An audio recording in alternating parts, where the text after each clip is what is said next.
old the last time Purdue beat 3 consecutive ranked opponents. Of course, the schedule has to be sequenced in the right way for that to happen. But just the significance of not just this win, but improvement that you've made since Illinois to achieve something Purdue hasn't done in like 36 years. Well, it was a big game for us, and it's coming off a big road win against Northwestern for us. So it's tough to play there, and they've had our number. I don't know if it was 6 or 7 games that they beat us in a row.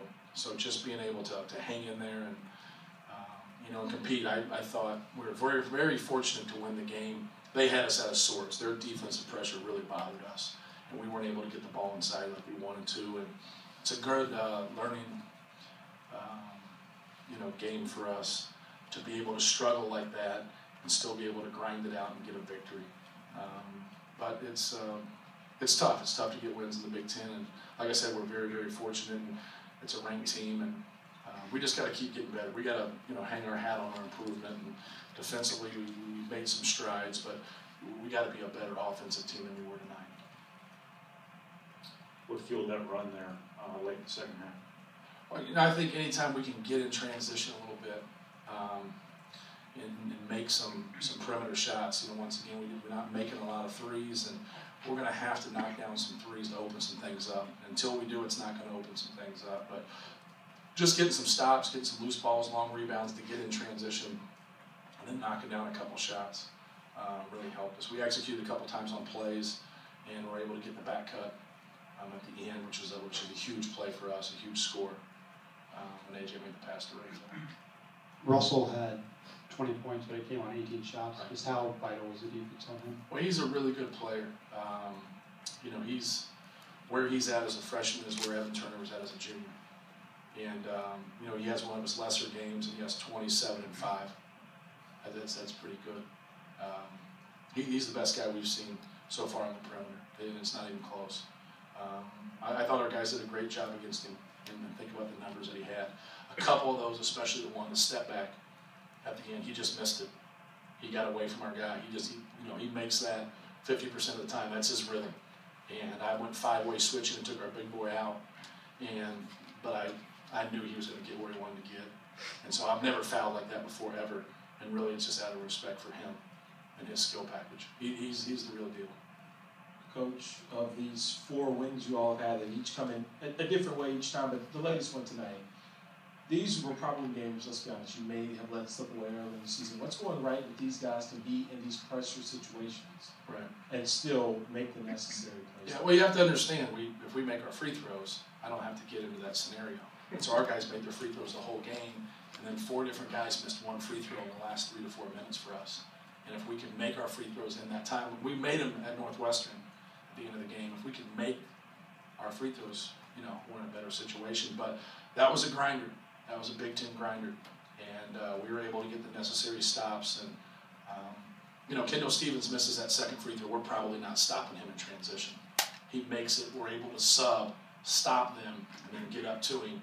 And I think that really created a longer and more difficult shot. But if you let that rebound go and he gets it on the run, oh, man, especially being down 1, that's why people don't foul the way you do. But I just thought that we got lucky that he missed that last shot, so that's the reason I fouled with him. I knew how good he was. But our guys have been able to make plays, and to make them at the end, especially at the end of the Iowa game, and at the end of this game, Indiana, we were able to win by 16, 17 points, I'm not sure.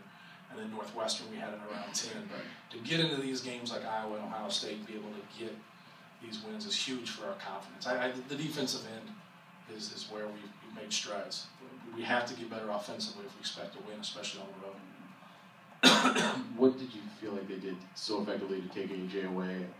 And I guess kind of a 2-part question. And then what was he doing then defensively, getting the blocks? And I thought his rebounds sparked that. It wasn't his fault. It was Sam Thompson, Shannon Scott, and their defensive pressure. We couldn't pass and catch at times because those guys were getting into. You got to be able to back cut. You got to be able to move. And then you got to drive. A lot of the drives, we just finally said at the timeout, just stop doing what we've talked about offensively. Just drive the basketball. And that's how we got to the free throw line, because we weren't going to be able to pass it around the perimeter. They weren't going to let us, because they know that's how we play. We move the ball, we break you down. And when we do that, that's when we get them inside, and it's tough to handle us. So they were smart, and they really got in the passing lanes and made it tough for us. But it also opened up some driving lanes, and we were able to get to the free throw line. Was it nice to see Dakota be able to make some shots tonight? Yeah, he started off the second half, and he hit that one in transition, and then they overhelped right in front of the bench again, and didn't have to. And then they tried to jump the basketball, and they just left him, and he was able to stick that one. So it was good for him to knock a couple down. Matt, with them not having Lovey, does that not make you stretch your defense quite so much? No question. No question that helped us. Russell was obviously the guy we're worried about. The other guys, you know they could go off on you, but if you know the number one thing for Thompson and for Scott is just keeping him in front of him, especially in transition. But when we found out Loving wasn't playing it, he's the other guy we don't leave. And then if Russell has the ball in his hands all the time, the people out there, you can pack your defense. I think that helped us. There's no doubt about that stretches us out a little bit more. It helps the guys in the post, but it also helps those guys making their back cuts. You know how they dribble and back cut guys? It just opens up a lot of things because that allows balance. When you have two guys like that can shoot the way they can, it really helps everybody on the court. Matt, there were these two plays where you guys were up against the shot clock, and Ray just beat them to the rim. Now, I don't know if that was Ray, or I don't know if those were moments where I'm not going to look very good for them to film more defensively, but just how important were those plays when it's hard to score and you were able to steal a bucket? Oh, they were huge. Ray did a good job. Ray got a couple pull-ups that way that didn't go down for him. I thought were good shots. I thought he had an open three that was a good shot that he missed. But those drives, especially when we're struggling to score like that, were big plays.